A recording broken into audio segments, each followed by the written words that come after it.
Hello दोस्तों, welcome to my new YouTube channel. मैं आप सभी को आज सिंपल प्रेजेंट टेंस समझाऊंगा, जिनकी पहचान होती इन वाक्यों के अंत में ता है, ती है, ते है आदि शब्द पाए जाते हैं। रूल, इनका नियम क्या होता है बनाने का, आप सभी लोग सही से ध्यान से सुन लीजिए और समझ लीजिए, क्योंकि इसके बाद में आप सभी को एग्जाम्पल भी सॉल्व करने पड़ेंगे। अगर सॉल्व हो जाए तो समझ लीजिए आपके समझ में आ गया, अगर नहीं समझ में आता तो आप लोग कमेंट कर सकते हैं, मैं फिर से एक वीडियो बनाने के लिए तैयार रहूंगा।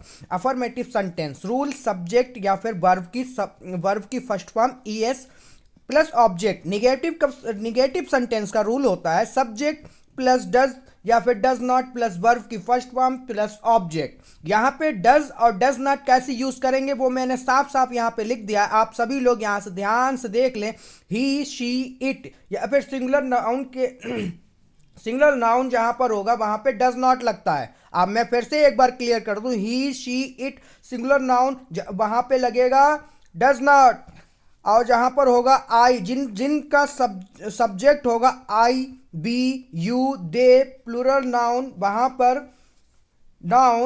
पर लगेगा डू नॉट। अब तीसरे सेंटेंस की बात करते हैं जो कि है इंट्रोगेटिव सेंटेंस। ये दो तरीके के होते हैं, ए और बी। ए वाला है यस नो। आप सभी लोग कंफ्यूज होंगे कि यस नो क्या है। यस नो वहां पर उपयोग होता है जिनका सब्जेक्ट से पहले डू या डज नॉट आता है, फिर उसके बाद में जोड़ा जाता है सब्जेक्ट, फिर वर्ब की first form plus object plus और फिर बाद में क्वेश्चन मार्क। फिर बी है डब्ल्यू एच क्वेश्चंस, जैसे कि बीच में क्यों, कहाँ, कब, कैसे आ जाए तो उनको कहते हैं डब्ल्यू एच वर्ड। फिर उसके बाद में डज या फिर do plus subject plus verb plus object फिर क्वेश्चन मार्क। अब चौथे सेंटेंस की बात करते हैं। काफी बच्चे ये सोच रहे हैं कि चौथा sentence interrogative sentence. Interrogative sentence दो तरीके के पाए जाते हैं। इंट्रोगेटिव सेंटेंस नॉर्मल होता है, इंट्रोगेटिव नेगेटिव सेंटेंस जहां पर नहीं का प्रयोग कर देते हैं, सवाल पूछेंगे और वहां पर नहीं कर देंगे। ये भी दो तरीके के होते हैं, सेम ट्रिक रहेगी। बस यहां पे आप लोगों को ये ध्यान रखना है कि यस और नो में डज या फिर डू या फिर does plus subject plus not. Subject के बाद में आपको नॉट लिखना है, यानी डू या फिर does plus subject plus not, फिर वर्ब की first form plus object. Same ये वाला सेम है। यहां पर बी वाला समझ लीजिए W H questions, W H word. ये आपको अभी मैं क्लियर कर दूंगा पीछे जब आपको एग्जाम्पल समझाऊंगा कि डब्ल्यू एच वर्ड और डू या डज का कैसे उपयोग करते हैं। यहां पे फिर से समझ लीजिए डब्ल्यू एच क्वेश्चंस यानी W H word plus does या फिर do plus subject plus not plus verb plus object. अब चलते हैं, आप सभी को मैं समझाऊंगा इनको एग्जाम्पल्स के रूप में। आप लोग घबराइए नहीं, आपको समझ में आएगा, बहुत अच्छी तरीके से आएगा। कोशिश करते रहिए, बनाते रहिए सेंटेंस। इसके बाद में मैं आप सभी को उदाहरण और दे दूंगा एग्जाम्पल। जैसे कि पहले मैं आप सभी को समझा दूं यहां पर अफर्मेटिव एग्जाम्पल, जैसे कि मैं अपना पाठ याद करता हूं। मैं अपना पाठ याद करता हूं, यहां पर मैं जो है आपका सब्जेक्ट हो गया, अपना पाठ ऑब्जेक्ट हो गया, याद करता हूं ये वर्ब हो गया। रूल, इसमें सेम पीछे मैंने रूल आप सभी को समझाया, एक बार फिर से समझ लीजिए।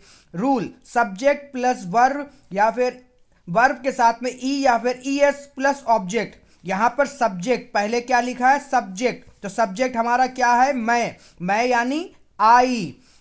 फिर है वर्ब क्या है यहां पर है याद करता हूं यानी लर्न, ये लर्न। अपना पाठ, अपने के लिए माई, पाठ के लिए लेसन, माई लेसन। यहां पे फिर से समझिए subject I, verb learn, object my lesson. तो मैं अपना पाठ याद करता हूं का क्या बनेगा बच्चों, आई लर्न माई लेसन। अब आपको यहां पर निगेटिव एग्जांपल समझाता हूं। नंबर 1 है बे हॉकी नहीं खेलते हैं। रूल सब्जेक्ट डू या फिर does not plus verb plus object. यहां पर बे जो है ये सब्जेक्ट हो गया, हॉकी जो है यहां पर ऑब्जेक्ट हो गया, नहीं खेलते हैं ये वर्ब हो गया। अभी मैंने पीछे जैसे आपको समझाया था पिछले पेज पर कि डू या फिर डज नॉट कैसे यूज होता है, यहां पर फिर से आप लोगों को समझाना चाहूंगा। ही, शी, इट सिंगुलर के साथ में आप लगाएंगे does not, I, we, you, they plural noun के साथ में आप लगाएंगे डू नॉट। यहां पर फिर से एक बार समझाता हूं, जैसे सब्जेक्ट हो गया बे के लिए क्या लगता है बच्चों, दे, वेरी गुड। हॉकी नहीं खेलते हैं, नहीं खेलते हैं यानी कि डू नॉट प्ले।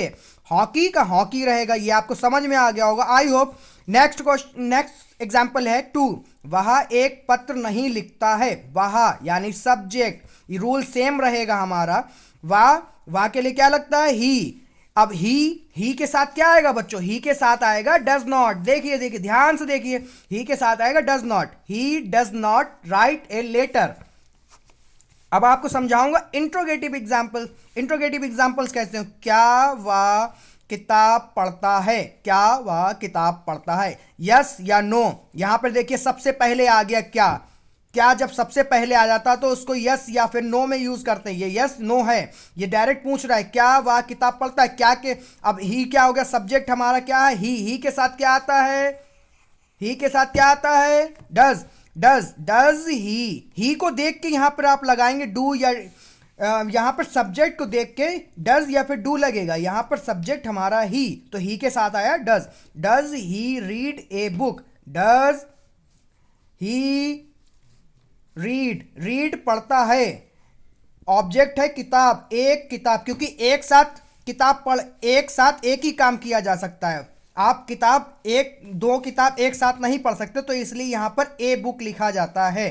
काफ़ी बच्चे ये परेशान रहते हैं कि सर यहाँ पे ए क्यों लिखा जाता है, डायरेक्ट हम क्यों नहीं बुक लिख देते हैं। तो उनको मैं सिंपल लैंग्वेज में समझाना चाहता हूँ कि आप बच्चों एक साथ एक ही किताब पढ़ सकते हैं, जिसके लिए यहाँ पर आपको लगाना ही पड़ेगा ए बुक। फिर है वाह यहाँ क्यों आती है? वाह यहाँ क्यों आती है? सब्जेक्ट वाह हो गया, ऑब्जेक्ट यहाँ हो गया, क्यों। ये देखिए बीच में क्यों आया है, देखिए ध्यान से, क्यों यहाँ पे शुरू में था, यहाँ पे बीच में आया, तो ये हो गया WH वर्ड। ये क्लियर कर रहा है WH वर्ड। आती है ये हो गया वर्ब, यहाँ हो गया ऑब्जेक्ट, वाह हो गया सब्जेक्ट। अब सब्जेक्ट पहले या फिर WH वर्ड, तो सबसे पहले लिखा जाता है WH वर्ड। WH वर्ड क्यों के लिए क्या लगता है? क्यों को हम लिखते हैं वाई से, तो वाई। अब यहां पे ऑब्जेक्ट है, सब्जेक्ट है हमारा शी, और शी के साथ में क्या लगता है बच्चों? डज। तो why does she come here? Why does she come here? Thank you. आप सभी को यह वीडियो पसंद आया हो तो लाइक एंड सब्सक्राइब और शेयर करना ना भूलिएगा।